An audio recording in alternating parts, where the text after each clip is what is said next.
कहां का तापमान बढ़ाएगी, ये तो 4 जून को तय होगा। इस पर देखिए हमारी एक खास रिपोर्ट।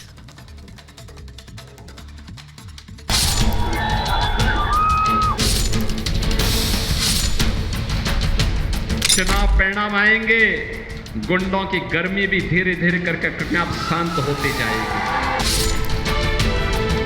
जो नौजवान जिसकी परीक्षा रद्द हुई है, वो इस सरकार की गर्मी उतारने जा रहा है।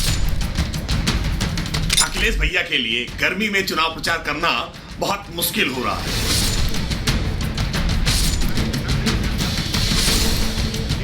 लोकसभा चुनाव के 3 चरण की लड़ाई खत्म हो चुकी है और अब इलेक्शन के 4 चरण बाकी हैं। लेकिन जैसे जैसे चुनाव आगे बढ़ रहा है, वैसे वैसे सियासी बयानबाजी भी परवान चढ़ रही है।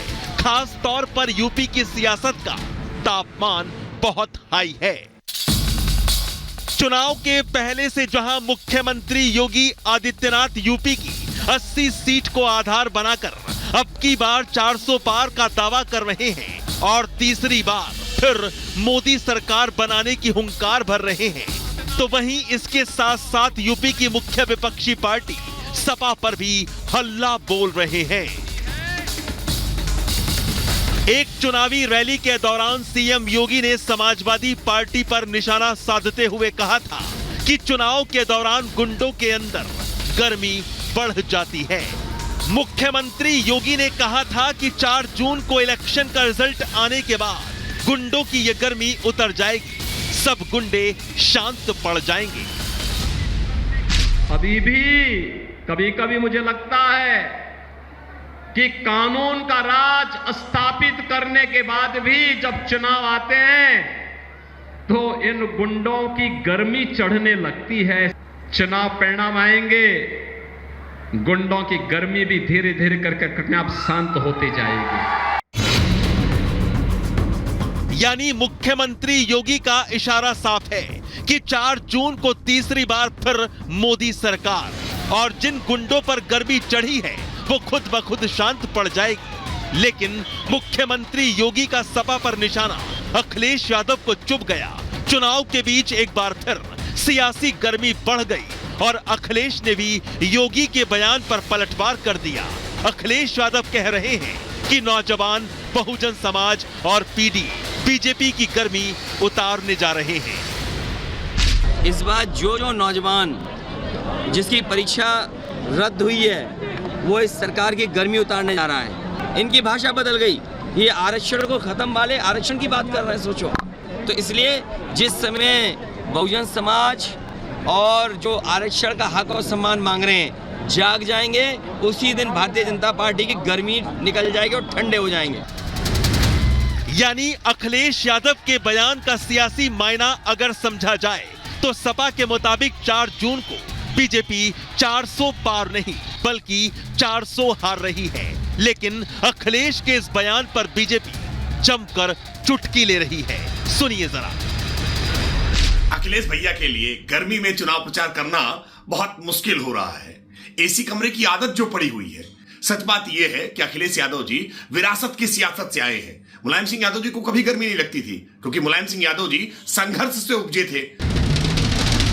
मुख्यमंत्री योगी आदित्यनाथ का सपा पर निशाना साधते हुए चुनावी गर्मी चढ़ना और रिजल्ट आने के बाद गर्मी उतरने वाले बयान पर अखिलेश तिलमिला गए। तभी तो योगी के बयान का भड़कीला रिएक्शन भी दे रहे हैं। लेकिन यहां सवाल यह है कि चुनाव के दौरान इस तरह की सियासी बयानबाजी से 4 जून को किसकी गर्मी बढ़ेगी और किसकी ठंडी पड़ जाएगी। चुनावी गर्मी से मचे सियासी गदर में 4 जून को कौन 400 पार करेगा और जनता किसको नकार कर ठंडा कर देगी।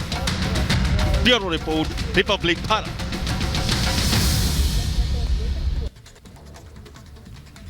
और आपके आसपास जो भी शख्स मौजूद है उसके दिमाग में क्या चल रहा है ये आप नहीं बता सकते। दरअसल मध्य प्रदेश की जबलपुर से एक ऐसा ही हैरान कर देने वाला मामला सामने आया है, जहां एक शख्स मंदिर में हाथ जोड़ने गया, लेकिन उसके बाद हाथ जोड़ते हुए उसने दनादन बमों की बरसात शुरू कर दी। देखिए रिपोर्ट।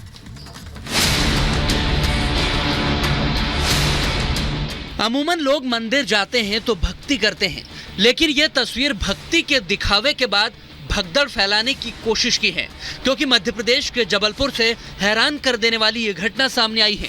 यहाँ एक बदमाश ने मंदिर में पहले प्रणाम किया और फिर बम फेंकने लगा। बमबाजी की इस पूरी घटना का जो वीडियो सामने आया है, जिसे देखकर अब हर कोई हैरान है।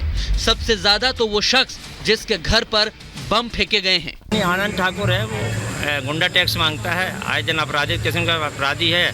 पूरे क्षेत्र में उसका दहशत रहती है। लेडीज़ बदमाश, लेडीज़ों को, दुकानदारों को धमकाता है और पैसे की डिमांड करता है। हमारे घर के लोगों से भी पैसे की डिमांड कर रहा था, 2000 रुपये दो, नहीं तो मार देंगे। दूसरे दिन हमारे घर में हम लोग रिपोर्ट करें तो बम चला दिए हमारे घर में आके और जान से मारने की धमकी दी, बोले घर पूरे परिवार को ख़त्म कर देंगे।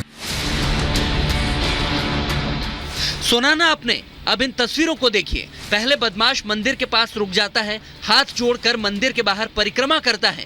कुछ दूर चलने के बाद वो एक घर के बाहर रुकता है और बदमाश उस घर पर 2 बम फेंक देता है। गनीमत रही कि उसमें से एक ही बम फटता है। वारदात को अंजाम देने के बाद आरोपी वहां से तुरंत फरार हो जाता है। दिन दहाड़े बम कांड के बाद लोगों में दहशत का माहौल है। रंगदारी और धमकाने के आरोप और बम फेंकने के केस में अब जबलपुर पुलिस रिपोर्ट दर्ज कर आरोपी को ढूंढने में लगी है। संबंधित वीडियो थाना खमापुर के बरऊ मोहल्ला से संबंधित है और आरोपी को भी चिन्हित कर लिया गया है। उसका नाम आनंद ठाकुर है और उसके खिलाफ 336 भारतीय दंड विधान और 3-5 विस्फोटक अधिनियम के तहत मामला दर्ज कर लिया गया है और जल्द ही उसको गिरफ्तार कर इसमें चालानी कार्रवाई की जाएगी। बम तो फेंक दिया, अब आरोपी पुलिस की पकड़ में आएगा तो सजा पाएगा। जमकर कुटाई हो सकती है वो अलग। Bureau report, Republic Bharat. और अब बात एक हैरान कर देने वाले वीडियो की। यह वीडियो आया तुर्की के इस्तांबुल से, जहां एक विमान की इमरजेंसी लैंडिंग करानी पड़ी और गनीमत यह रही कि यहां पैसेंजर नहीं थे, क्योंकि विमान कार्गो प्लेन था। रिपोर्ट आपको दिखाते हैं। जरा सोचिए कि आप एरोप्लेन में बैठे हैं, मंजिल के बहुत करीब हैं, लैंडिंग होने वाली है और अचानक टचडाउन करते ही पहिए ही नहीं, प्लेन का मुंह भी हवाई पट्टी से चिपक जाए। भगवान ना करे ऐसा किसी के साथ हो, लेकिन हुआ है तुर्की में। गनीमत तो ये रही कि ये कार्गो विमान था, यानी कि इसमें पैसेंजर नहीं बैठे थे, बस मालवाहक था। इस हादसे की तस्वीरें पूरी कहानी अपने आप बयां कर रही है। पायलट की सूझबूझ की तारीफ तो करनी ही होगी, क्योंकि तुर्की के इस्तांबुल में एक बड़ा विमान हादसा होते होते टल गया, जहां लैंडिंग के दौरान रनवे पर प्लेन कई मीटर तक घिसटता चला गया। वीडियो में देखिए कि कैसे बिना नोज गियर के प्लेन रनवे पर लैंड किया। तेज रफ्तार के बावजूद बोइंग का 767 कार्गो प्लेन क्रैश लैंडिंग